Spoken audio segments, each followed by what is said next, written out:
के लाला की जय। सब लोग विराजो। ठाकुर जी का प्रादुर्भाव हुआ, बड़े मंगल गान गाए जा रहे हैं, पूरे ब्रजमंडल में उत्सव मनाया गया। बंधुओं, उत्सव का एक स्वरूप होता है जहां व्यक्ति अपनी दैनिक चर्या को, अपनी शारीरिक व्यवस्थाओं को भी भूल जाता हो, उसको उत्सव कहते हैं। जहां पर उसको इतना याद है कि मुझे जलपान करना है, मुझे भोजन करना है, मुझे शयन करना है, मुझे सोना है, मुझे आदि आदि अपनी क्रिया करनी है, तो वो उत्सव नहीं। उत्सव में तो सब भूल जाता है व्यक्ति, सोना भूल जाए, खाना भूल जाए, पीना भूल जाए, सब भूल जाए, वही तो उत्सव है। जहां अव्यवस्थित होकर के ठाकुर जी की सेवा में निमग्न हो जाया जाए, उसी को उत्सव कहते हैं। ब्रजवासी वर्ष भर तक उत्सव मनाते रहे। सब लोग बैठ जाओ, इधर देखो, ध्यान से सुनो कथा। ठाकुर जी का उत्सव मनाया जा रहा था और तभी कंस ने एक राक्षसी को भेजा जिसका नाम था पूतना। पूतना ने अपनी राक्षसी शक्तियों से अपना रूप बदल करके सुंदर बनाया, अति सुंदर करने का प्रयास किया। बंधुओं, दो प्रकार की सुंदरता होती है। एक होती है स्वनिर्मित सौंदर्य और एक होता है आत्मनिर्मित सौंदर्य। आत्मनिर्मित सौंदर्य कैसा होता है? भजन करके, अपने स्वभाव व्यवहार को मंगल करके, मुस्कुराते हुए प्रसन्न चित्त से हम अपना ऐसा सौंदर्य बना लेते हैं, वो सदा हमारे मुखमंडल पर दिखाई देता है। कई बार व्यक्ति श्याम वर्ण का है, काला है, कई बार व्यक्ति की आकृति इतनी ज्यादा आकर्षक नहीं है, लेकिन उसका स्वभाव व्यवहार इतना सुंदर है, इतना मधुर है कि वो फिर भी सुंदर ही लगने लगता है। रामकृष्ण प्रभु दोनों श्याम वर्ण के हैं, लेकिन फिर भी इतने आकर्षक क्यों है? क्योंकि व्यवहार में सुंदरता है, विचारों में सुंदरता है, बुद्धि सुंदर है, मन सुंदर है। पर हम आप सब लोगों की बुद्धि मन सुंदर नहीं है, इसलिए हम बाह्य सुंदरता करने का प्रयास करते हैं, अपने आप को सुंदर दिखाने का। बुरा नहीं मानिएगा, कान पकड़ के क्षमा मांग रहे हैं, ये पूतना का स्वरूप है। वो हृदय से सुंदर नहीं है, विचारों से सुंदर नहीं है, बुद्धि से सुंदर नहीं है, लेकिन बाहर से सुंदरता दिखाने का प्रयास करती है, सुंदर बनने का प्रयास करती है। और एक बात हम सत्य बताएं, कथा करते करते इतना अनुभव होने लगा है कि व्यक्ति आकर के जिस प्रकार बैठता है ना सामने, उसी से ही पता चल जाता है कि इनके विचार कैसे हैं। ऐसा तो नहीं है कि हम कोई त्रिकालदर्शी हैं, त्रिकालदर्शी ये सब नहीं होता। सत्संग गति कथय किम न करोति पुंसाम। सत्संग जो है वो ऐसी दृष्टि प्रदान कर देता है कि व्यक्ति के चित्तवृत्ति पता चल जाती है कि कैसा है। आप कैसे हंसते हो, कैसे बैठते हो, कैसे बोलते हो, कैसे चलते हो, कैसे सब क्रियाएं करते हो, उससे इस बात का पता चलता है कि आपका चित्त कैसा है। अब जैसे बैठे हैं, लेकिन बैठने में बार बार आकृति यदि बदलती है तो इसका मतलब है स्थिरता नहीं है, मन में स्थिरता नहीं है। कई लोग बैठते हैं, कुर्सी पर भी बैठे हो तो सामान्य बैठेंगे, पैर नीचे हैं, ऐसे बैठे हैं, एक टक बैठेंगे, मेरुदंड सीधा है, कमर सीधी है, तो इसका मतलब क्या? मन एकाग्र है। लेकिन कई लोग हैं वो घर पर उनके घर पर जाके देखो, सोफा पे ही ऐसे तेरे से आके बैठेंगे, पैर ऊपर, एक के ऊपर एक पैर डाल के यों लगा करके, पूरा कंधा कोनी सब करके, तो उससे पता चलता है कि अस्थिरता है मन में। नेत्रम वक्त्रम विकारेण। व्यक्ति की पहचान तीन चीजों से होती है। पहली पहचान नेत्रों से, आंखों से ही पता चल जाता है कि व्यक्ति कैसा है। धीर हैं, गंभीर हैं, थोड़े भीगे रहते हैं, थोड़े शांत हैं, ज्यादा चंचलता चपलता नेत्रों में नहीं है, इसका मतलब है कि व्यक्ति श्रेष्ठ है। वक्त्रम मतलब वाणी। आप चार बातें करके देखिए किसी से, वो कौन से शब्दों का प्रयोग करता है, उससे पता चल जाता है कि व्यक्ति कैसा है। शब्दों के चयन से पता चल जाता है, टोन से, कितने ऊंचे स्वर में बोलता है, कितने अब हम कथा करते हैं तो हमारा स्वर ऊंचा रहता है, पर हम सामान्य रूप से मिलेंगे तो बहुत धीरे धीरे बोलेंगे। तो स्वर से पता चल जाता है स्वर कितना ऊंचा लिया गया, कितना मध्यस्थ है, कौन से शब्दों का प्रयोग किया जा रहा है, उससे व्यक्ति के विचार पता चलते हैं। और तीसरा विकारेण, चाल चलन, उठना बैठना, इन सबसे पता चल जाता है व्यक्ति कैसा है। और इन सबका निर्माण नेत्रम वक्त्रम विकारेण, अब छोटा बालक है, 1.5-2 वर्ष का होता है, उसके अंदर सौम्यता है, उसके अंदर मासूमियत है, वो बहुत सरल है, वो बहुत सहज है, उसको गोद में लेने के लिए सब भागते हैं। वही बालक 22 साल का हो जाता है, सौम्यता नष्ट हो जाती है, सरलता चली जाती है, निर्मलता कहां धुल जाती है पता नहीं चलता। कैसे? विचार और मन ये परिवर्तित हो गए हैं। इसलिए बाह्य सुंदरता का निर्माण करना है तो चित्त और बुद्धि में सकारात्मक लाई। अब जैसे सकारात्मकता किसको कहते हैं?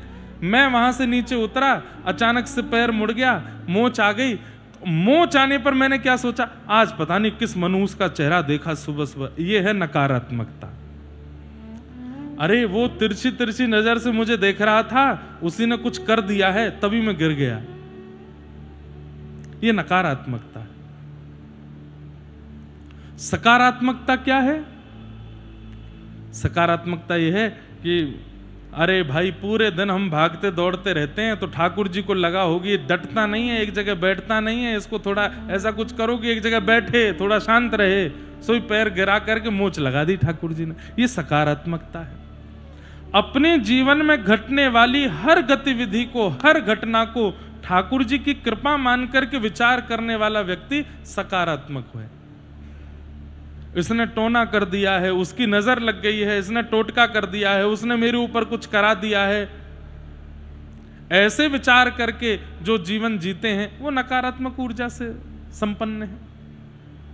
हम कथा करते हैं, लाखों लोग प्रेम करने वाले हैं, हजारों लोग ईर्ष्या करने वाले हैं। कहीं कहीं से खबर मिलती है आपके ऊपर, कहीं पर ये करवा रखा है, कहीं पर ये तंत्र करवा रखा है, कहीं पर वो करवा रखा है, कुछ नहीं होता है। क्यों? मन में ये विचार है कि कोई घटना घटेगी भी तो उसमें भी यही भावना है कि गिरधर लाल जी की इच्छा है, मारा गिरधर लाल थारो नचायो नाचूं रे, मारा नट राजा थारो नचायो नाचूं रे। सकारात्मकता। तो पूतना कौन है? जो मन बुद्धि से सुंदर नहीं है लेकिन बाहर से सुंदरता दिखाने का प्रयास करे, वही पूतना है। पूतना रूप बदल करके आई, सारे ब्रजवासी उसके रूप पर मोहित हो गए, सब उसके रूप माधुरी को देखना, आहा कितनी सुंदर है। लेकिन वही पूतना जैसे ही नंद भवन में प्रवेश करती है, यशोदा मैया उसके सौंदर्य को देखती हैं, यशोदा मैया भी आनंदित तो हो जाती हैं। लेकिन हम सब लोगों का ऐसा स्वभाव बन चुका है कि हम बाह्य विकार बहुत ज्यादा देखते हैं।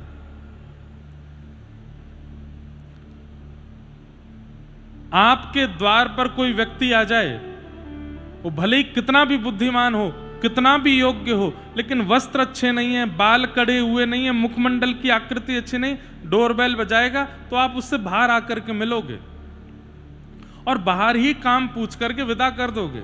लेकिन व्यक्ति महा अनपढ़ गंवार हो, बिल्कुल बुद्धिहीन हो, लेकिन वस्त्र अच्छे पहने हो, थोड़ा रूप से सुंदर हो, थोड़े केश आदि बढ़िया कर, तो हमारे अच्छा आओ भीतर आओ, पानी पी लो, फिर बात करते हैं। हमारा भी स्वभाव है कि हम बाह्य परिवेश देख करके विश्वास कर लेते हैं। इसी को क्या कहते हैं? प्रभाव पर आकर्षित होना, स्वभाव पर नहीं। प्रभाव पर आकर्षित मत होइए। प्रभाव बहुत दिन तक रहता नहीं है, पर स्वभाव अंतिम श्वास तक रहता है, स्वभाव हमेशा रहता है। पूतना का रूप देख करके सब मोहित हो गए। यशोदा मैया ने कही, अरे बहन बड़ी सुंदर हो, कहां ते आई हो? बोले बगल के गांव ते आई हूं। अच्छा, लो लाला तुम्हारो ये गोद में लो। तुरंत ठाकुर जी दे दिए। कुछ गोपियां आई, मैया को बाहर ले गईं। यहां पूतना ने जैसे ठाकुर जी को, अब यहां एक बहुत सुंदर घटना घटी। सब पूतना के रूप को देख करके आश्चर्यचकित हो रहे हैं, आनंदित हो रहे हैं, पर ठाकुर जी ने अपने नेत्र मूंद लिए। 6 दिन के ठाकुर जी ने छोटे छोटे हाथों से अपने आंख बंद कर ली। कितना बड़ा दुर्भाग्य है। जिनके नेत्रों का अधिकारी हमें बनना है, उनके नेत्र ही हमसे छुप रहे हैं। लाखों, अभी दूसरे दिन मंदिर के गोपाल जी आए थे जो पूरी व्यवस्था करते हैं। उन्होंने कहा कि इस बार 1 जनवरी पर 8 लाख लोगों ने दर्शन किए राम मंदिर में। बहुत अच्छी बात है कि 8 लाख लोगों ने दर्शन किए, पर 8 लाखों में से राम जी ने किसको देखा, यह विशेष बात है। राम जी की दृष्टि किस पर पड़ी? पूतना अति सुंदर बन के आई है, पर ठाकुर जी ने देखा नहीं पूतना को। पूतना की दृष्टि, पूतना भगवान की दृष्टि की अधिकारिणी नहीं बन पाई। और उसके पीछे कारण, ठाकुर जी हमसे नेत्र छुपावें, उसके पीछे कारण क्या क्या हो सकते हैं, ध्यान से सुनो। सबसे पहला कारण वैष्णव अपराध। वैष्णव अपराधी जैसे ही ठाकुर जी के सामने जाता है, ठाकुर जी नेत्र मूंद लेते, नहीं देखना तुझको। किसी भक्त का, किसी भजनानंदी का, किसी महापुरुष का, किसी प्रेमी का, अगर आप हृदय से अपराध करते हैं, अपराध का मतलब क्या, उसकी निंदा कर रहे हैं, उसके पीछे से उसकी बुराइयां कर रहे हैं, ऐसे लोग ठाकुर जी को प्रिय नहीं। वैष्णव अपराध। आज एक माता जी सुबह हमारे पास आई, उन्होंने कहा इतने वर्ष हो गए कथा सुनती हूं, इतने वर्ष हो गए ठाकुर जी की सेवा बेनागा करती हूं, सब कुछ करती हूं, पर मन एकाग्र क्यों नहीं हो रहा है, मन में एक निष्ठता क्यों नहीं बन पा रही है। हमने उन्हें उत्तर दिया, मैया कितनी भी कथाएं सुन लो, कितना भी जप कर लो, कितना भी तीर्थ यात्रा कर लो, कितना भी गंगा यमुना आदि नदियों जल का पान कर लो, लेकिन एक वैष्णव अपराध भी यदि आपसे बनेगा तो सांप सीढ़ी का खेल होता है, कितने भी ऊपर पहुंच जाओ, सांप ने काट दिया फिर नीचे आ जाते हैं। वैष्णव अपराध वही सर्प की जैसा है। अब आपने राह चलते हुए किसी महात्मा को देखा और देख करके आपके मन में आया ये तो ऐसे ही हैं, ये कोई महात्मा थोड़ी है, ये ऐसे ही हैं, बस यही वैष्णव अपराध है। वृंदावन में एक महात्मा भजन कर रहे थे, और भजन करते करते उनकी गुरुदेव की ऐसी कृपा हुई कि वह नेत्र बंद करके जब भजन करते तो उनको प्रिया प्रियतम का प्रत्यक्ष दर्शन होता था, प्रत्यक्ष साक्षात्कार होता। सब लोग सावधानी से सुनना। एक बार यमुना जी के तट पर कुटिया में महात्मा बैठ करके भजन कर रहे थे और नेत्र बंद करके उनको दर्शन हुआ कि श्री प्रिया जी श्याम सुंदर के साथ वन में गए हैं, और तब वन में एक वृक्ष के पुष्प को देख करके श्री प्रिया जी, ये महात्मा मन में देख रहे हैं, अपने हाथ में माला चल रही है और मानसी में दर्शन कर रहे हैं प्रिया जी का। और तब वहां मानसी में प्रिया जी ठाकुर जी से कहती हैं, अरे कन्हैया श्याम सुंदर देखियो वो पुष्प कितनो प्रिय लग रहा है, मोकू तो वो पुष्प तोड़नो है। सो ठाकुर जी बोले, हे प्रिया जी आप नैनी सी और मैं भी नैनो सो, ये इतना ऊंचो पुष्प है, याकू हम कैसे तोड़ेंगे। प्रिया जी बोली, एक युक्ति है। बोले कहा, आप दोनों हाथ बांधो, मैं आपके हाथ पे अपना चरण रख के आपको शीश पकड़ के ऊंची है जाऊंगी और वह डाल को पकड़ के नीचे खींच लूंगी, और जैसे नीचे आवेगी पुष्प तोड़ करके और फिर वह पुष्प को एक आपके कान में एक अपने कान में लगाऊंगी। अब वो महापुरुष दर्शन कर रहे हैं,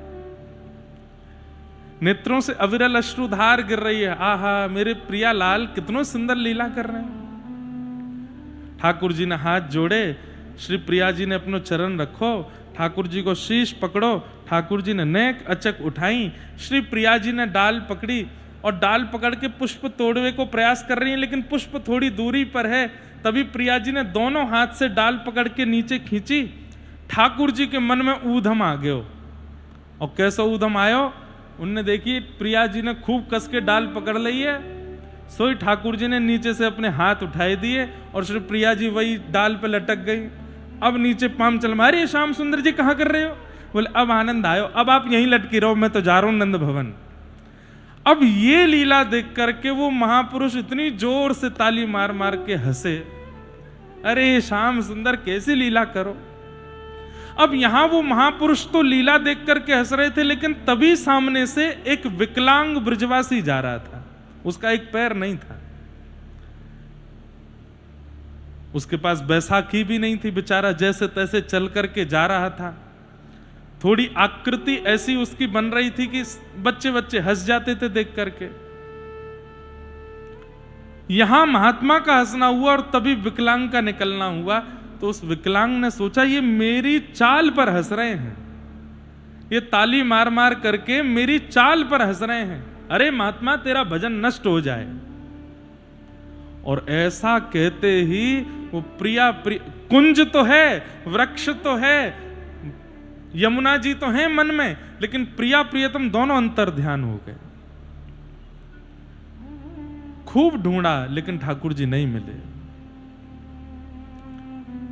बार बार नेत्र खोलें, व्रजरज लगामें, यमुना जल पान करें, नाम करें और नेत्र बंद करके ढूंढें, लेकिन श्याम सुंदर कभी ऐसा नहीं हुआ कि ठाकुर जी प्रकट ना हुए हों चित्त में, लेकिन आज नहीं हो रहे। व्याकुल हो गए, रोने लगे, दौड़ करके अपने गुरुदेव के पास गए और चरणों में प्रणाम करके बोले, गुरुदेव आज कौन सा अपराध मुझसे हुआ जो ठाकुर जी मेरे चित्त से अंतर ध्यान हो गए? गुरुदेव ने कहा पूरी स्थिति बताओ। सब स्थिति बताई, ऐसे ऐसे लीला चल रही थी और लीला में श्याम सुंदर ने ऐसी एक लीला करी, मैं जोर से हंसने लगा, पता नहीं उसके बाद से ही ठाकुर जी अंतर ध्यान हो गए, कहीं ऐसा तो नहीं मेरी हंसी से प्रिया जी रूठ गई हो?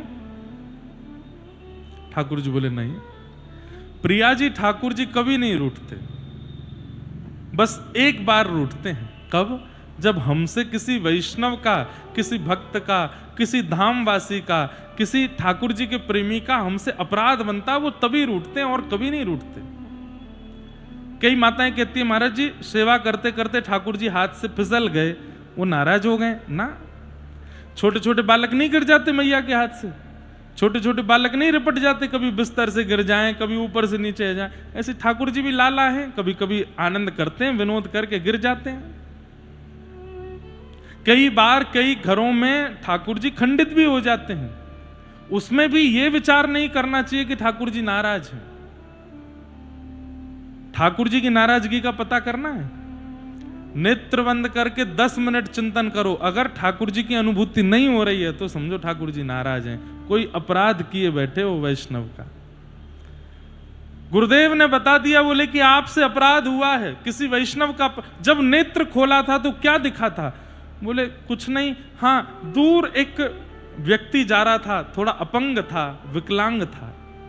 बोले बस आप हंसे हैं और उसको शायद ऐसा लगा होगा कि तुम उस पर हंस गए हो, इसीलिए ये ठाकुर जी की लीला अंतर ध्यान हो गई है।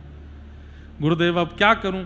तब उनके आचार्य चरण ने बताया, एक वैष्णव अपराध का समन्वय होगा 100 वैष्णवों से क्षमा। आप जब 100 वैष्णवों से क्षमा मांग लोगे तब एक वैष्णव के अपराध का समन्वय होगा। तब वो महापुरुष उन्होंने भंडारा किया, सब ब्रजवासियों को बुला के सबके पांव पकड़ पकड़ के सबसे मुझे क्षमा कर दो, मुझसे अपराध हो गया। सब ब्रजवासी हृदय से लगा लें, अरे बाबा तेने तो कुछ किया ही ना, तू काहे को क्षमा मांग रहा है? अरे नहीं, मुझसे बहुत बड़ी भूल हो गई, मुझे क्षमा कर दो। और समस्त ब्रजवासियों को प्रणाम करके क्षमा मांगते हुए सबसे जब क्षमा याचना की, गुरुदेव ने कहा अब जाओ। और जैसी कुटिया गए, यमुना स्नान करके ब्रजरज लगा के नेत्रबंद करके बैठे, तुरंत दिख गया क्या? डाल पे प्रिया जी लटकी हैं और श्याम सुंदर नीचे से हंस रहे हैं। फिर से प्रिया प्रियतम प्रकट हो गए और लीला होने लगी। समझ में आई बात? पूतना को क्यों नहीं देखा भगवान ने?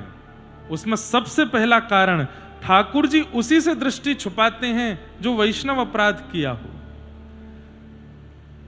पूतना ने क्या वैष्णव अपराध किया कि सारे ब्रजवासी भजन में लगे थे, सब ब्रजवासी उत्सव मना रहे थे, नंद घन आनंद भयो जय कन्हैया लाल की, लेकिन पूतना ने आकर के उन सबका भजन छोड़ा करके अपनी ओर आकर्षित कर लिया।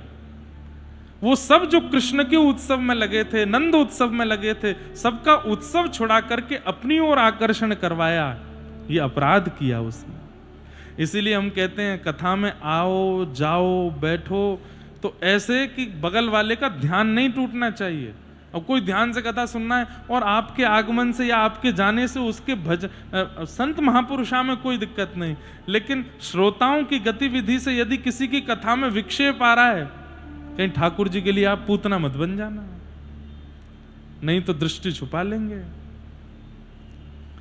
दूसरा कारण पूतना को ना देखने का मतलब ठाकुर जी किससे दृष्टि छुपाते हैं, किससे नेत्र बंद कर लेते हैं? तो पहला कारण वैष्णव अपराधी से। दूसरा कारण जो है कुछ और पर दिखाता कुछ और है तो छलिया, है तो कपटी, है तो चोर, है तो डकैत, है तो सारे अवगुणों से युक्त, पर दिखाता अपने आप को परम साधु। ऐसे पाखंडियों से ठाकुर जी नेत्र बंद कर लेते हैं। जो तुम हो नहीं वो दिखा क्यों रहे हो? मैं वंशी इसीलिए बजाता हूं कि वो अपने पोलेपन को छुपाती कभी नहीं है। पोली है दिखा देती है, इसलिए अधर पर बैठती है। तबला इसलिए नहीं बजाते ठाकुर जी क्योंकि पोला है, छिपा के रखता है। आदि आदि साज इसलिए नहीं बजाते, सब पोले हैं लेकिन छिपाते हैं। लेकिन वेणु, दो साज प्रिय बजाते हैं ठाकुर जी। एक तो वीणा, वीणा भी पोली होती है लेकिन अपने छिद्रों से ठाकुर जी को बता देती है कि मैं पोली हूं। ऐसी वंशी पोली है पर अपने छिद्र को प्रकट कर देती है। हम भी पोले हैं लेकिन छिपा लेते हैं अपने पोलेपन को। ठाकुर जी को वो प्रिय नहीं लगता। जैसे हो वैसे आ जाओ ठाकुर जी के सन्मुख। इसलिए भगवान ने पूतना को नहीं देखा। पूतना ने जैसे ही अपने पयोधर को ठाकुर जी के मुख में दिया, भगवान ने पहले तो विष को पिया, रस तत्वों को पिया, दुग्ध को पिया, और पीते पीते पीते प्राण शमम रोष शमन वितो पिबत। जैसे ही पूतना के प्राण पीने प्रारंभ किए, विशाल विकराल स्वरूप धारण कर लिया। पूतना राक्षसी रूप में प्रकट हो गई। सा मुंच मुंचाल मित प्रभाषणी, ठाकुर जी को पकड़ के खींचने लगी। अरे बालक छोड़, अरे बालक छोड़, चिल्लाने लगी। और जब पूतना अपने रूप में प्रकट हुई तब श्याम सुंदर ने नेत्र खोल करके अब पूतना को देखा। अब जैसी है वैसी बन गई है, तब ठाकुर जी देख रहे हैं। तो ये पूतना का जो कथन है ये हम आप सबके लिए बहुत आवश्यक है। हमें ऐसा बन के ठाकुर जी के आगे नहीं जाना कि श्री राघव जी अपने नेत्र मूंद लें हमसे, वो देखें, उनकी दृष्टि के हम अधिकारी बने। ऐसा जीवन में कार्य करना है।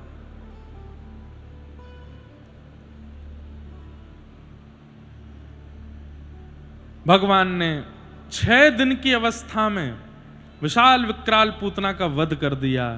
जोर की आवाज हुई, ब्रजवासी दौड़े, देखी राक्षसी पड़ी है। ऊपर झांक करके देखा तो ठाकुर जी उसके पयोधर पे पौड़े थे। वहां से ठाकुर जी को लेकर के गौशाला गए। गौशाला में जाकर के गौमूत्रेण स्नापित्वा पुनर्गौरज सार्भकम, गौरज लगा करके गौमूत्र से स्नान करा करके गौपुत्र से भगवान का झाड़ा किया। ठाकुर जी प्रसन्न हुए। हमारे पूज्य नाना जी कहते, लाला 6 दिन है गए, सबने ठाकुर जी के दर्शन कर लिए, गैया रह गई। सो ठाकुर जी बोले अब मैं गौशाला कैसे जाऊं, जे मैया मुँह को लेके ना जावेगी, अब जब तक मैं नेकात बड़ो नहीं है जाऊंगो। सो ठाकुर जी ने पूतना को बुलाए के माध्यम बनायो गौशाला जावे को, कि या को दूध पी के मैया को लगेगी मुंह नजर लग गई तो नजर उतार भी मुंह गौशाला लेके जाएगी। ठाकुर जी गौशाला गए। गैयाओं ने ठाकुर जी को देखा, बड़े प्रसन्न हुए। धीरे धीरे ठाकुर जी नेक बड़े बड़े हुए। 3 महीना के है गए। 3 महीना के जैसे ही लाला भय तो सबसे पहले ठाकुर जी ने करवट ली।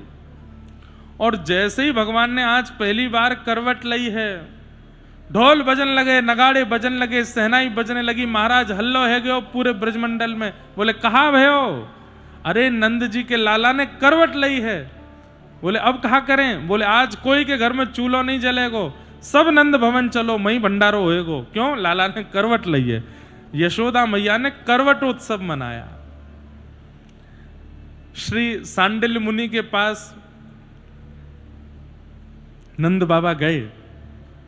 कुल पुरोहित हैं सांडिल्य मुनि। सांडिल्य मुनि बोले कहो बाबा कैसे आए? बोले लाला ने करवट ली है, हम कहा उत्सव मनाएं। तो सांडिल्य मुनि जोर से ऐसे बोले करवट का कोई उत्सव ही नहीं होता। बोले सबरे ब्रजवासी पीछे पड़ रहे हैं, नहीं नहीं लाला ने करवट ली है, उत्सव करो। बंधुओं, जिसकी एक एक गतिविधि आनंद देती हो वो परमात्मा है। मतलब करवट से कौन आनंदित होता है? ब्रजवासी रो रहे हैं, आनंद कर रहे हैं, नाच रहे हैं। क्यों? आज लाला ने करवट ली। किसी ने जाके पूछा करवट ही तो ली है, इतना प्रसन्न क्यों हो रहे हो? बोले आज करवट ली है, कल उठ के बैठ जाएगो, फिर वाक्य बाद टुकुर टुकुर हमको देखेगो, फिर वाक्य बाद घुटमन चलेगो, धीमे धीमे पकड़ के खड़े रह जाएगो, एक दिन चलन लगेगो और चल के लाला एक दिन हमारे घर आ जाएगो। तो जा कारण से हमारे घर आनो है वो गतिविधि को आज प्रारंभ भयो, या हमारे हम उत्सव मनाएंगे, करवट उत्सव मनाएंगे। यशोदा मैया ने करवट उत्सव मनाया और सब्जी नहीं बनी, पूड़ी नहीं बनी, केवल 2 सामग्री बनी, रबड़ी और मालपुआ। रबड़ी और मालपुआ, रबड़ी और मालपुआ का सब ब्रजवासियों ने खूब चकाचक भोग लगाया। ठाकुर जी गदमदरा से है गए। गदमदरा को मतलब मोटे मोटे गाल हैं, मोटे मोटे हाथ हैं। जैसे यशोदा मैया उठावे तो जैसे जैली ना लटक जाए, ऐसे ठाकुर जी के हाथ पांव ऐसे लटक जाए, ऐसे गदमदरा से। सांवरे सलोने लाला गदमदरा से। गोपी कभी या गाल को दबा में, कभी या हाथ को पकड़े। और ऐसे गदमदरा से बालक होते ना, उनके ऐसे पैर दबाने में बड़ा आनंद आता है, हाथ दबाने में बड़ा सुख मिलता है। गोपियां आ करके ठाकुर जी को गाल पकड़ रही हैं, हाथ पकड़ रही हैं। सोई ठाकुर जी चिढ़ गए, जोर से चीख के रोने लगे।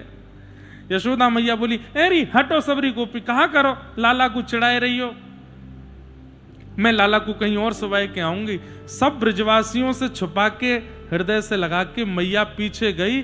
गौशाला के पीछे बैलगाड़ियां खड़ी हैं। एक बैलगाड़ी के नीचे कपड़ा को झूला बनाए के मैया ने वहां लाला को पौड़ाए दियो। थोड़ी देर झूला झुलाती रही। जैसे ही श्याम सुंदर के कोमल नेत्र बंद भये, मैया बोली सो गयो लाला, अब मैं जाऊं। जैसे ही मैया उठ के गई, ठाकुर जी के तुरंत नेत्र खुल गए। अब बोलना तो आता नहीं। मैया को जाते देखे तो मन में विचार करने लगे, हरी मैया, युगों युगों तक लोग तपस्या करते हैं मेरे दर्शन के काजे, एक क्षण के भी काजे में दिख जाऊं या के लैया लोग हजार हजार वर्ष की तपस्या कर देते हैं। पेड़ पर उल्टा लटक के गंगा जी में कंठ भर खड़े होकर के मेरी तपस्या करते हैं, मैं तब भी अपने रूप का दर्शन नहीं कराता। और मैं तेरे यहां लाला बन के आ गयो, तू मुझे छोड़ छोड़ के जावे। एक बात, इससे क्या समझ में आता है? ठाकुर जी को अटेंशन बहुत अच्छा लगता है। जो व्यक्ति दवाई की तरह नियमित रूप से केवल 3 बार याद करता है, सुबह दोपहर शाम, ठाकुर जी उससे प्रसन्न नहीं रहते। जैसे दवाई लेते हैं सुबह उठ के एक बार, दोपहर भोजन के बाद, रात्रि सोने से पहले। जय जय।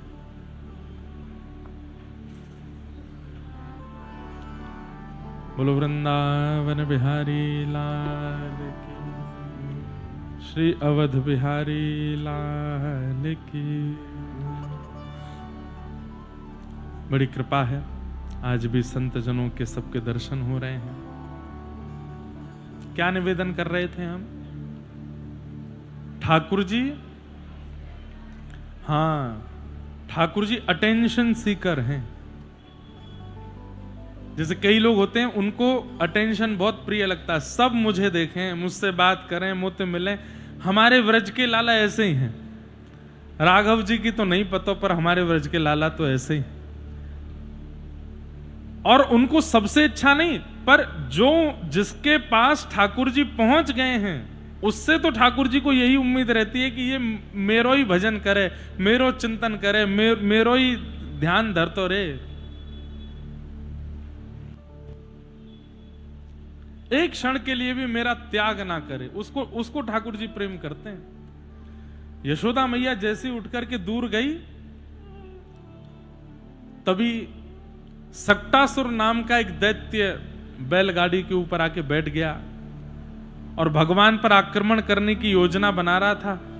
ठाकुर जी ने तुरंत सक्टासुर की ओर देखा, अपने बाम चरण को उठाया। 3 महीना के लाला ने अपनो बाम चरण इतनो लंबो कियो और नेक पीछे करके जैसे ही तक के मारो, बैलगाड़ी 3 बार आकाश में पलटते भय जैसे ही गिरी, सक्टासुर का वध हो गया। पूतना मर्दन, सक्टासुर मर्दन। अच्छा, एक बात आपने सुनी, ठाकुर जी जितने भी राक्षसों का वध कर रहे हैं उसमें वध की प्रधानता नहीं है, राक्षस की प्रधानता नहीं है, भक्त प्रधान है। कैसे? पूतना वध में प्रधानता क्या है? गौ माता का दर्शन करना है, इसलिए बाहर कैसे निकलूं नंद भवन के, तो पूतना का वध किया। यशोदा मैया मुझसे दूर जा रही है, ये मुझसे दूर जा रही है, मैं रह ना पाऊंगा, या को पास कैसे बुलाऊं, तो सक्टासुर का वध कर दिया। मतलब यहां पर राक्षस प्रधान नहीं है, भक्त प्रधान है। कई बार हमारे मन में ऐसी भावना, भ्रांति आ जाती है कि ठाकुर जी के लिए राक्षस वध प्रधान है, वो उनके वध के लिए, दुष्टों के दलन के लिए अवतरित हुए ना, वो तो बहाना है, उसके माध्यम से किसी ना किसी भक्त पर अनुग्रह कर रहे हैं ठाकुर जी। जैसे ही जोर की आवाज भई, यशोदा मैया दौड़ करके आई, अरे इतनी बड़ी बैलगाड़ी गिर गई, सब ब्रजवासी इकट्ठे हो गए, मेरो लाला कहाँ है, लाला कहाँ है। दूध घी दही का खूब वहां पर पारावार था, देखा तो वहां के नीचे ठाकुर जी गोलमोल ऐसे लौट रहे हैं, करवट ले रहे हैं दूध के बीच में। यशोदा मैया ने उठा के अपने हृदय से लगाए, अरे मैंने तो बैलगाड़ी के नीचे सुबायो जी, बैलगाड़ी कैसे पलट गई। छोटे छोटे बालक वहां खेल रहे थे, वे सब यशोदा मैया के पास गए। उनमें से एक बालक बोलो, मैया मैं बताऊं कैसे गिरी बैलगाड़ी। बोला हाँ बता।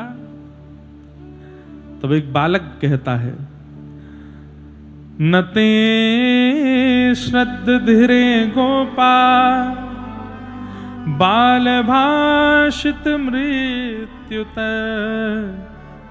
अप्रेमयं बलम तस्य, बालकस्य न ते विदुः। छोटे से बालक ने कहा, मैया तेरो 3 महीना को लाला है ना। बोले हाँ। जाने मैया अपनो पाम उठायो और इतनो लंबो कियो, इतनो लंबो कियो, इतनो लंबो कियो, इतनो लंबो कियो, लंबो करके जोर से बैलगाड़ी में मार दी और बैलगाड़ी 3 बार यूं घूम घूम के नीचे गिर गई। यशोदा मैया बोली, इतकुआ। बालक जैसे पास गयो, मैया ने एक दियो वाके, है रे शर्म ना आवे, मेरे लाला ने इतनो लंबो पाम कियो, इतनो कोई बामन है का मेरो लाला कि इतनो लंबो हो गयो। नेक्स्ट सो मेरो लाला 3 महीना को या को अंग है और तू कह रहा हो यानी इतना लंबो पाम कियो। उस बालक ने गाल पे हाथ रख के कही, मैया तेरी सौगंध खा के कह रहा हूं, मैंने अपनी आंखन ते देखी। मैया ने एक और दियो वाक्य, झूठ बोला। छोटे से कन्हैया 3 महीने के किल किल करके हंस रहे हैं। क्यों हंस रहे हैं? मैया तो अरे देख देख लाला हंस रो। ठाकुर जी तो इसलिए हंस रहे हैं, अरे मैया तू कितनी बोरी है, वो बेचारो सच बोल रहा है, लेकिन तेरो प्रेम इतनो है कि तू मानवीय को स्वीकार नहीं है।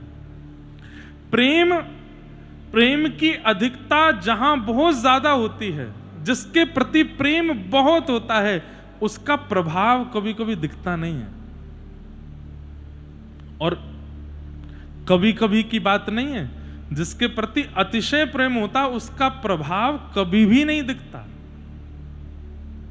वो सदा प्रभाव युक्त, वो सदा प्रेम युक्त बना ही रहता है हमारी दृष्टि में।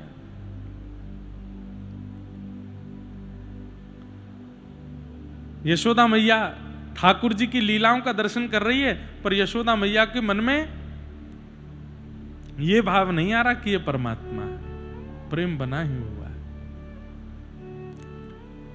अप्रेमयम बलम तस्य बालकस्य न ते विदु। मेरा गोपाल गिरधारी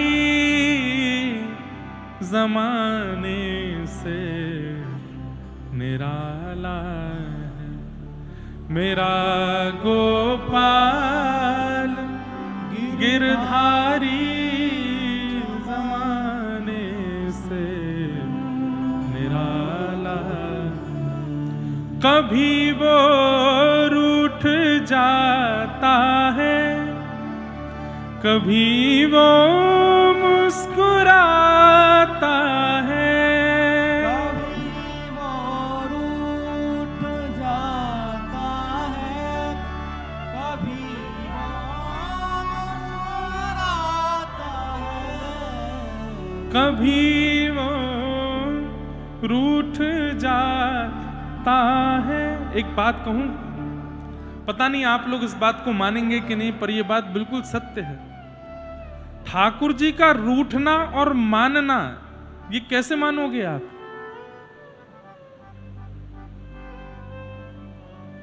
कोई काम करने गए और उस काम में असफलता हो गई, इसका मतलब क्या? ठाकुर जी प्रसन्न हैं आपसे। कुछ खाने गए लेकिन भोजन ही पूरा हो गया, इसका मतलब है ठाकुर जी प्रसन्न हैं आपसे। दौड़ते दौड़ते दौड़ते मंदिर गए, अचानक से पुजारी जी ने कपाट बंद कर दिए, इसका मतलब ठाकुर जी प्रसन्न हैं। लेकिन कोई काम करने गए, सफलता मिल गई, भोजन करने गए, खूब 56 भोग मिल गए, मंदिर में वीवीआईपी आगे खड़े हो, खड़े ही रहो, तुम्हारे लिए दर्शन खुले में, इसका मतलब है ठाकुर जी प्रसन्न नहीं है। यहां उल्टा है, अनुकूलताएं अगर मिल रही हैं तो इसका मतलब है, जैसे विद्यालय में कई बार अध्यापक बालक से जब बहुत उम्मीद रखता है, जिस बालक से बहुत प्रेम करता है, उस बालक की कभी संख्या कम आ जाए तो उसको पीटता भी है, उसको थोड़ा दंड भी देता है। लेकिन जो बालक फेल ही होता रहता है, कभी स्कूल नहीं आता, कभी काम करके नहीं लाता, तो अध्यापक क्या कहे, मुझे तुमसे कोई उम्मीद नहीं है, तुम फेल हो जाओ, तुम काम मत करो, मैं तुमको मारूंगा नहीं, क्योंकि तुम ढीठ हो गए हो, मार के कोई फायदा है नहीं। तो उस बालक की ना पिटाई होती है, ना पनिशमेंट मिलता है, ना कुछ, क्योंकि अध्यापक ये जान गया है कि कोई फायदा है नहीं करने से। दंड उसी को दिया जाता है जिससे उम्मीद हो, परेशान उसी को किया जाता है जिससे प्रेम हो। ये ठाकुर जी अगर सता रहे हैं ना, ठाकुर जी प्रसन्न हैं तो सताएंगे।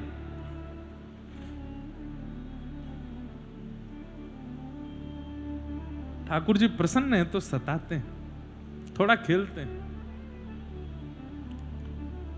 मीराबाई, पूरा जीवन देख लो आप, विवाह नहीं करना था, लेकिन परिवार के लोगों ने जबरदस्ती ब्याह कर दिया। जिससे ब्याह किया, ब्याह के कुछ दिनों बाद एक युद्ध में वे जख्मी हुए और वहां मृत्यु हो गई।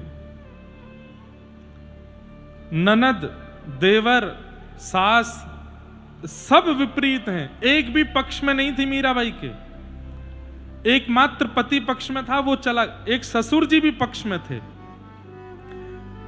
पति गए आज, 6 महीना बाद ससुर जी भी चले गए, मतलब जितने पक्षधर थे मीराबाई के, सबको दूर कर दिया। और मीराबाई वहां निंदा की, वहां पर उत्पीड़ाओं की, वहां पर दुनिया भर के प्रपंचों की पीड़ा रूपी अग्नि में जल रही हैं। विष पिलाने का प्रयास किया, शेर को छोड़ दिया महल में, क्या क्या नहीं किया उनके साथ। अंत में मीराबाई जब बहुत परेशान हो गई तो, और मीराबाई परेशान नहीं हुई। एक बार जब विष पिलाने का प्रयास किया, मीराबाई पंचामृत मान के पी गई, नहीं मरी, तो जिसने विष बनाया था राणा ने उसको विष पिलाया। बोले कि इससे मीरा तो मरी नहीं, तू चाट के दिखा, इस विष में बिल्कुल भी प्रभाव नहीं है। जैसे ही उसने चाटा तो वो मर गया। उसके परिवार के लोगों ने जाके मीराबाई के यहाँ रोना शुरू कर दिया। बोले कि आपको मारने के लिए हमारे पति ने विष बनाया, आप तो मरी नहीं, वो मर गए। तब मीराबाई बहुत रोई कि मेरे कारण किसी की मृत्यु हो गई। तब उन्होंने गोस्वामी तुलसीदास जी को पत्र लिख करके पूछा कि मैं क्या करूं, विवाह के बाद ये मेरा परिवार है, मैं इनका त्याग नहीं कर सकती, लेकिन जिस प्रकार की ये लोग मेरे तक उत्पीड़ना कर रहे थे मैं सह रही थी, पर अब पीड़ा दूसरों को मिल रही है मेरे कारण, मैं क्या करूं। तब गोस्वामी जी ने पत्र विपरीत मीराबाई को लिख के दिया और कहा, जाके ही अनराम वै देहि तजिय ताहि कोटि वै रेशम यद्यपि परम स्नेहि। उसको तुरंत छोड़ दो जिसके चित्त में राम और सियाजू या राधा माधव ना हो। तब मीराबाई ससुराल छोड़ करके गई, वृंदावन गई, वहां पर भी कुछ ना कुछ लीलाएं चलती रहीं, बहुत अपयश सहा। भाई छोड़या बंधु छोड़या छोड़या जग सोई, साधुवन संग बैठ बैठ साधुवन संग बैठ, लोक लाज खोई रे मेरे तो गिरधर गोपाल दूसरो न कोई। बहुत सहा मीराबाई ने और फिर अंत में द्वारिका चली गई। जब 22 की उम्र लगभग 50 से ऊपर की हुई तब द्वारिका गई। द्वारिका में बस प्रत्येक दिन गिन रही हैं कि कब श्याम सुंदर मिलेंगे। उसी बीच में मेवाड़ में भुखमरी हो गई, मेवाड़ में बंजर हो गया, बारिश ही नहीं हुई, अकाल पड़ने लगा। तब किसी ने मेवाड़ के राजा को जाकर के कहा, यहां एक भक्त का अपराध हुआ है जिसके कारण ये भूमि बंजर हो रही है, जब तक वो भक्त आकर के भूमि को क्षमा नहीं करेगा ये बंजर ही रहेगी। सब समझ गए, बोले एकमात्र मीरा का अपराध हुआ है यहां पर। अपने जीवन के उस समय में पहुंच गई मीराबाई जहां सह सह करके वो बस अब कुछ भी होता है तो सह ही लेती हैं, बस प्रतीक्षा कर रही हैं श्याम सुंदर मुझे ले जाओ। उस स्थिति में मेवाड़ के लोगों ने जाके द्वारिका में अनशन पर बैठ गए, या तो वापस मेवाड़ चलो नहीं तो हम प्राण त्याग देंगे। तब मीराबाई हार करके अपने पूरे जीवन में अंत काल में ठाकुर जी से जाके एक बार कहती, और कितना सताओगे आप। आज जब मैं उस स्थिति में हूं कि मैं सब छोड़ के आ चुकी हूं, आप ये फिर से ये मेवाड़ में भुखमरी करके अकाल पड़ा करके इन ब्राह्मणों को आपने अनशन पर बैठा दिया। अब मैं जाती हूं तो मेरे जीवन का उद्देश्य कहां, मैं दोबारा वहीं पहुंच जाऊंगी, और मैं नहीं जाती हूं तो ये अनशन करके प्राण त्याग देंगे। तब मीराबाई ने अपने जीवन का अंतिम पद गाया, साहिब जो जानो सुध लीजो, साजन जो जानो सुध। बंधुओं, मीरा चरित्र, किसी भी भक्त का चरित्र सुनो, पर विशेष रूप से मीराबाई का, सूरदास जी का, गोस्वामी तुलसीदास, ये चरित्र जरूर पढ़ा कीजिए। तब मीराबाई के अंतिम पद में मंगला आरती हो रही थी श्री द्वारिकाधीश जी की, और श्री द्वारिकाधीश एक दिव्य तेज प्रकट हुआ मंदिर में, और सेहरा पहन करके दुल्हा बन करके द्वारिकाधीश आए और मीराबाई को अपने में समाविष्ट करके वहां से अंतर्ध्यान हो गए। क्या बताया हमने, जो अति प्रिय होता है उसको सताया जाता है, थोड़ा सताते हैं, इसलिए घबराइए नहीं। अति बार बार यदि कुछ ना कुछ होता ही रहता है जीवन में, अब एक विपत्ति, अब दूसरी विपत्ति, अब कुछ हो गया, अब कुछ हो गया, ठाकुर जी खेल रहे हैं। हमें ऐसा लगता है जब आप इस बात को मान लेते हैं कि ठाकुर जी आपसे खेल रहे हैं, तो शनि की दशा हो चाहे कोई दशा हो, चाहे वो सब एकाग्र हो जाते हैं। बोले भाई इसके चित्त में विश्वास है कि ये ठाकुर जी कर रहे हैं, तो फिर वो ठाकुर जी के हाथ में ही छोड़ देते हैं, सारी दशाएं एक हो जाए। कृष्ण ग्रह ग्रहीत आत्मा, श्री प्रहलाद जी महाराज कहते हैं, सैनिकों ने कहा प्रहलाद कैसे ग्रह में जन्मा है, तेरे पिता ही तुझको मार रहे हैं, हाथी के नीचे कुचलवाते हैं, कभी पहाड़ से फेंकवाते हैं, कभी सर्प से डसवाते हैं, कैसे ग्रह में जन्मा है। तब दिखवा ले कुंडली, कोई ग्रह खराब हो तो वैसी अंगूठी पहन लेना, वैसे घर में कुछ करवा लेना, वास्तु आदि करा लेना। प्रहलाद जी कहते हैं कृष्ण ग्रह ग्रहीत आत्मा, कितने ग्रह होते हैं मैं नहीं जानता, मैं तो केवल एकमात्र कृष्ण ग्रह को जानता हूं, वही है मेरे साथ। अगले ही दिन स्तंभ भेदन करके भगवान नृसिंह प्रकट हो गए और प्रहलाद जी की रक्षा हुई। कहने का अभिप्राय, विपत्ति को विपत्ति के भाव से ना लेकर के ठाकुर जी के द्वारा थोड़े खेल लें, ठाकुर जी ऐसे भाव से स्वीकार कर ले, क्योंकि खेलते हैं वो। 3 महीना के ठाकुर जी हो गए, बढ़िया करवट उत्सव हुआ। धीरे धीरे ठाकुर जी अब 1 वर्ष के हुए और भगवान का नामकरण संस्कार। इससे पहले सक्टासुर नाम का एक दैत्य आया, तृणावर्त नाम का एक दैत्य आया, उनका भी वध किया। भगवान का नामकरण संस्कार होना है। सांडिल्य मुनि जानते हैं कि जो नंद जी के लाला हैं, ये नंद जी के नहीं हैं, ये वसुदेव जी के हैं। और वसुदेव जी के लाला का नामकरण संस्कार वसुदेव जी के कुल पुरोहित से होना चाहिए, लेकिन ये बात सबको बताने की तो नहीं है। तो सांडिल्य मुनि टालते रहे, गए नहीं नामकरण करने। तब सांडिल्य मुनि ने कहा, देखो नंद बाबा, हम बहुत जरूरी यज्ञ से बाहर जा रहे हैं, यज्ञ है इसलिए हमें बाहर जाना पड़ेगा। आप चाहो तो एक काम कर सकते हो। बोले क्या? श्री गर्गाचार्य जी व्रज यात्रा पर आए हुए हैं, आप श्री गर्गाचार्य जी से प्रार्थना करो, वो आपके लाला का नामकरण करते हैं, क्योंकि श्री गर्गाचार्य जी जो हैं ये वसुदेव जी के कुल पुरोहित हैं। नंद बाबा ने श्री गर्गाचार्य जी से प्रार्थना की और श्री गर्ग मुनि आए। मैया ने कहा, बालकन को नामकरण संस्कार बहुत धूमधाम से करना है। गर्गाचार्य जी बोले, बिल्कुल नहीं। आप मैया करवट उत्सव मनाती हो, नंदोत्सव मनाती हो, तभी देखो 3 उत्सव मनाए, 3 राक्षस आ गए आपके यहाँ। पूतना आ गई, सक्टासुर आ गया, तृणावर्त आ गया। इतने बड़े बड़े उत्सव मत करो, लाला है छोटा सो। सबको दिखाते हैं, सबको बताते हैं, तो कई बार लोगों की दृष्टि विचित्र होती है। और मैया, मैं गर्गाचार्य हूं, मैं वसुदेव जी का कुल पुरोहित हूं, कहीं मैंने नामकरण किया ये खबर कंस को पता चली तो कहीं उसको संशय ना हो जाए कि आपका बालक जो है ये कहीं वसुदेव जी का ही तो नहीं है, इसलिए गुप चुप करो। यशोदा मैया तो बड़ी उदास हो गई, मेरे लाला को उत्सव ऐसा नहीं होना चाहिए। तो बोले, आपको संख्या में लोगों से आशीर्वाद ही तो दिलाना है, लोगों की जगह गौ माता से दिलाओ, गौशाला में करेंगे लाला का उत्सव। 9 लाख गौवंशों के बीच में श्री गर्गाचार्य जी ने नामकरण संस्कार किया। अयम ही रोहिणी पुत्रो रमयन् सुहृदो गुणै आख्यास्यते राम इति बलाधिक्याद्बलं विदुः।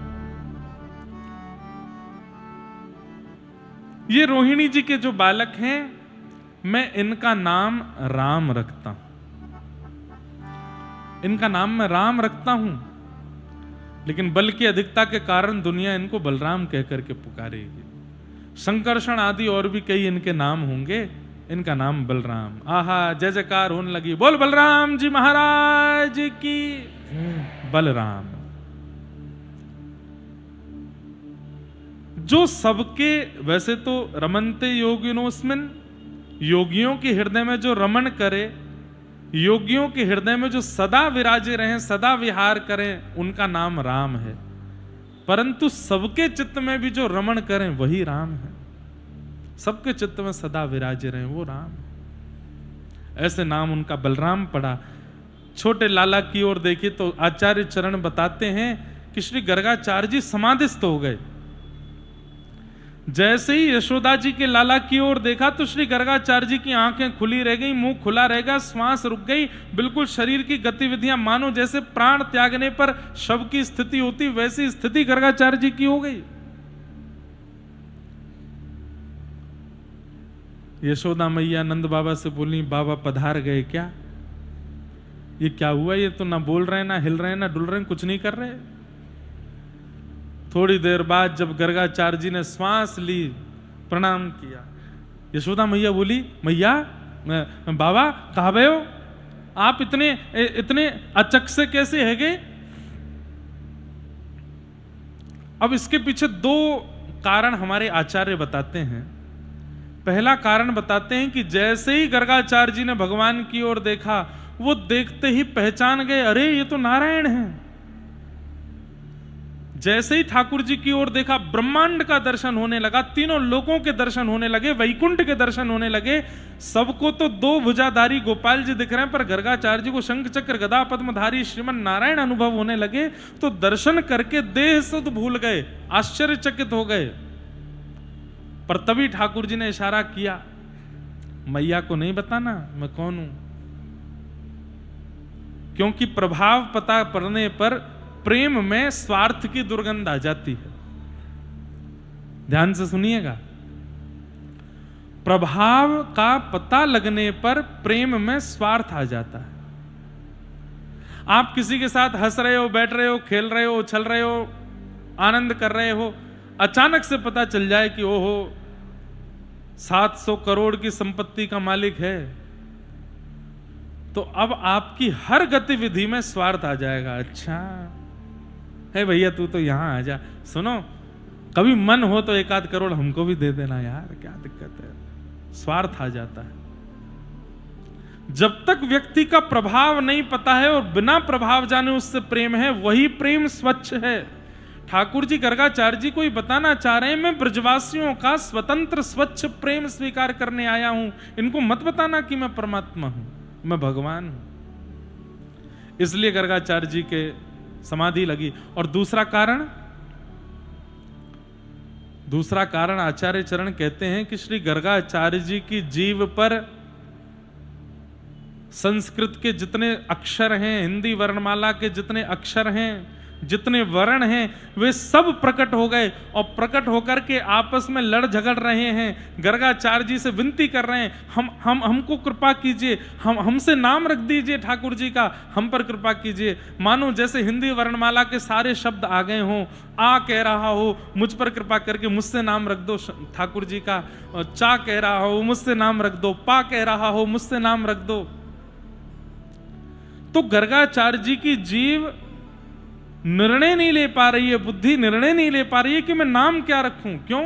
सब वर्ण प्रकट हो गए, सब अक्षर प्रकट हो गए। तब ठाकुर जी गर्गाचार्य जी ने उनको सांत्वना दी, तुम लोग चिंता मत करो, इनके असंख्य नाम होंगे, 1000 नाम होंगे, सहस्त्र नाम होंगे, हर अक्षर से एक नाम हो ही जाएगा, तुम लोग बिल्कुल निश्चिंत रहो। तब जाकर के अक्षर शांत हुए। तब गर्गाचार्य जी महाराज ने नामकरण किया। क्या नाम रखा? आसन्वर्णास्त्रयो यास्य गुह्यतानुयुगं तनु शुक्ले रक्तस्तथा पीत इदानीं कृष्णतां गतः। आपके इस लाला के बहुत नाम हैं, परंतु इनके लीला के कारण, इनके स्वभाव के कारण, इनके प्रभाव के कारण इनके अनेक नाम होंगे। मैया बोली ऐसा मत करो बाबा, एक कोई नाम बताए जाओ, काय तो बुलाऊंगी अपने लाला को। बोले मैया ठीक है, एक नाम धर देता हूं, आपका ये बालक कभी शुक्ल वर्ण का था, कभी रक्त वर्ण का था, कभी श्वेत वर्ण का था, इस बार ये कृष्ण वर्ण का है, इसलिए मैं आपके लाला का नाम रखता हूं कृष्ण। बोलो बाल कृष्ण लाल की। कृष्ण नाम रखा। पूज्य पिताजी अभी आए थे, उन्होंने अर्थ किया कि कृष्ण शब्द के अर्थ से एक ही भाव प्रकट होता है कि पृथ्वी पर रहने वाले जिस नाम को गाने से निवृत्त हो जाते हैं वो है कृष्ण नाम। कृष्ण नाम भगवान का रखा गया। नामकरण हो गया 1 वर्ष के दोनों लालाओं का। धीरे धीरे ठाकुर जी 3 वर्ष के हुए। 3.5 वर्ष के लाला जैसे ही भय ऐसो ऊधम आयो महाराज।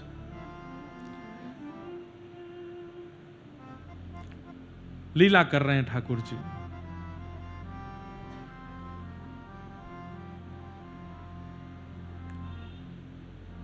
बहुत सुंदर सुंदर पद श्री सूरदास जी के हैं, ठाकुर जी की मधुर लीला के। ए हरि अपने आंगन कछु गावे। एक दिन ठाकुर जी धीरे धीरे चलना सीख गए हैं। पामन की नूपुर बजे, गदमदरा से पामन ते ऐसे ऐसे डोले। ए हरि अपने आंगन कछु गावे, ए हरि अपने। हमारे राघव जी के लिए प्रसिद्ध एक गाया जाता है, ठुमक चलत रामचंद्र बाजत पैजनिया, ठुमक चलत रामचंद्र बाजत पैजनिया, ठुमक चलत रामचंद्र। हमारे यहाँ पैजनिया बाद में बजती है वृंदावन में। वृंदावन में पहले कुछ और बजा। क्या? लाला की तीसरी जन्माष्टमी है। ध्यान से सुनिए, सूरदास जी वर्णन कर रहे हैं। 3 वर्ष के भय लाला और 3 वर्ष के हैवे वारे, तो मैया ने विचार कियो मैं लाला को कहा उपहार दूं। तो यशोदा मैया मन में विचार कर रही है, सोच रही है। 6 महीना से मैया की चिंतन चल रहा है कि लाला को जन्माष्टमी आवे वारी है, या बार लाला को कहा उपहार दूं। तब मैया ने विचार किया कि रोज मैया जमुना जल भरवे जामे और मैया आगे आगे गागरी लेके चले, मटकी लेके चले, और मैया को जो पल्लू पीछे छूट रहे हो वाकू पकड़ करके कन्हैया चले, और मैया कभी छोड़ के चले जाएं तो रो रो के बेहाल कर दें, मैं संग जाऊंगा, जमुना जी जाऊंगा। सो मैया अपनो पल्लू पकड़वा दें, लाला छोड़ियो मत याकू, मैं पकड़ के चलियो। बोले हाँ। ठाकुर जी पल्लू पकड़ करके चलते हैं। अब रास्ते में जब ठाकुर जी गोकुल की गलियों में निकलते हैं, आहा महाराज, गोपियों की जो दशा होती है, कोई जंगला पे चढ़ी है, कोई अटारी पर चढ़ी है, कोई छत पर चढ़ी है, कोई कहीं से देख रही है श्याम सुंदर को, पता नहीं लगने पाई यशोदा मैया को, छुप छुप करके देख रही है। उनमें से कोई गोपी इशारा करके मक्खन को लोभ देके, छाछ को लोभ देके, दही को लोभ देके लाला को इशारा करके बुला ले, सो मैया की पल्लू छोड़ के ठाकुर जी मां चले जाएं। ऐसे 2-4 बार हुआ कि मैया बोला, लाला तू थक तो ना गए हो, और पीछे तो ठाकुर जी के कोई उत्तर नहीं मिले। तो मैया पीछे मुड़ के देखा तो ठाकुर जी है ही नहीं। अब मैया घर घर में ढूंढे तो पता चला कोई गोपी के घर में बैठे हैं, कभी पता चली कोई गौशाला में चले गए। तो मैया ने विचार किया, ऐसा कहाँ करूं कि लाला एक तो माने ना है, जमुना जी संग चले, लेकिन जावे तो मुंह को पता चलता रहे कि पीछे चल रहे हो। तब यशोदा मैया एक सुनार के पास गई और वहां जाकर के क्षुद्र घंटिका की कोंदनी बनवा के लाई हैं। एक कोंदनी है जहां में छोटी छोटी छोटी छोटी घंटी लगी हुई हैं। आहा, स्वर्ण की छोटी छोटी घंटियां लगी हैं। आज जन्माष्टमी को दिन है। सुबह सुबह उठ करके जैसे ही ठाकुर जी पौड़े के उठे हैं, आंख मीड़ते मीड़ते यशोदा मैया के पास आए। मैया ने गोद में लाला को लियो, लाला को काजर लगायो, लाला को गौरज लगाई, गौरज लगा के लाला की आरती करी, मंगला आरती करी, दूध पिवायो। लाला आज तो मेरे लाला को जन्मोत्सव है, देख मैं अपने लाला के काजे कहा लाई हूं। सोई मैया क्षुद्र घंटे का ऐसी कोंदनी ठाकुर जी की कमर पे बांध दे। अब के मैया लाला चल के देखा। अब जब ठाकुर जी चलते हैं तो कमर यूं मटके और वो छम छम छम टन टन टन छोटी छोटी क्षुद्र घंटिकाएं जो बजती हैं। और ठाकुर जी को इतना अच्छा लगता है कि वो घंटी बजती है तो अपने आप जाते हैं, एक खम्भ पकड़ करके जबरदस्ती अपनी कमर हिलाते हैं, जोर जोर से घंटी बजती है। नंद बाबा को जाके दिखा रहे हैं, बलभद्र जी को जाके दिखा रहे हैं, अपने सखान को दिखा रहे हैं।